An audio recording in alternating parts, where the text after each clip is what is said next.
Assalamualaikum warahmatullahi wabarakatuh.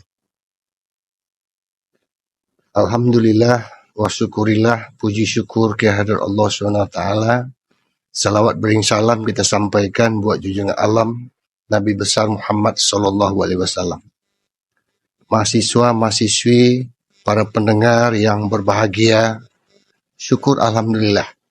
Pada kesempatan ini, kami atas nama dosen pengampu mata kuliah Pendidikan Kewarganegaraan yang mengajar pada Fakultas Ilmu Komunikasi Universitas Islam Riau memberikan tugas kepada tiap-tiap mahasiswa, mahasiswi kiranya dapat membawakan atau mempresentasikan suatu topik yang menarik yang berkenaan dengan materi-materi atau kandungan-kandungan yang terdapat di dalam mata kuliah Pendidikan Kewarganegaraan. Kami atas nama pengampu mata kuliah, sudah saatnya mahasiswa-mahasiswi yang masuk kelompok Gen Z ataupun milenial di zaman digital ini serba transformasi dan pengaruh globalisasi sanggup tampil, sanggup mempresentasikan kemampuan dirinya untuk bisa mengukur sejauh mana kapabilitas maupun kepercayaan diri yang dimiliki oleh masing-masing mahasiswa. Semoga tampilan-tampilan dari mahasiswa-mahasiswa ini nantinya dapat memberi suatu pencerahan dan juga bermanfaat sekaligus introspeksi, evaluasi demi kemajuan, perubahan ke depannya. Demikian yang dapat disampaikan. Sekali lagi kami sampaikan selamat mengikuti, semoga bermanfaat. Assalamualaikum warahmatullahi wabarakatuh.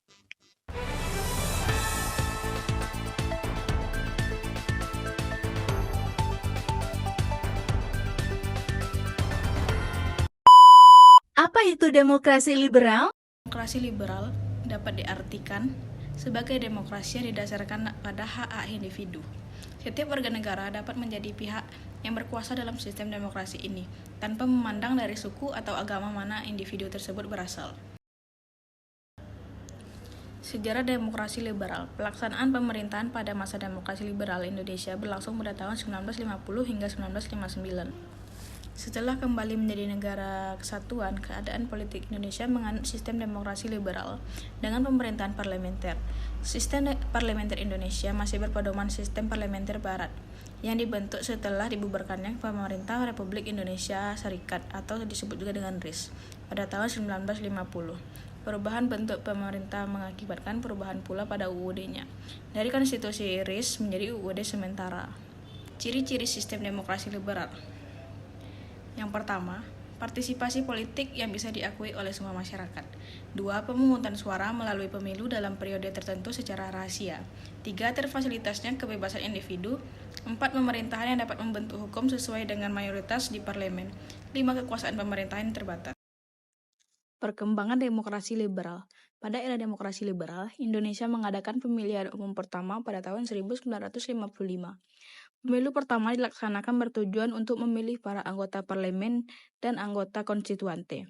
Konstituante ditugaskan untuk membentuk UUD baru, sehingga mampu menggantikan UUD sementara. Sistem politik masa demokrasi liberal banyak mendorong perkembangan partai politik.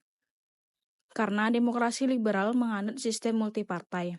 Partai besar pada masa demokrasi liberal antara lain, pertama, Partai Nasional Indonesia atau PNI, 2. Nahdlatul Ulama atau NU, 3. Masyumi, 4. Partai Komunis Indonesia atau PIK.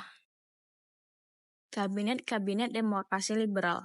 Kabinet yang memerintah Indonesia dipimpin oleh beberapa kabinet pasca reformasi 1998. Seperti nama kabinet tersebut, kabinet pemerintah di Indonesia di masa demokrasi liberal menggunakan nama Perdana Menterinya.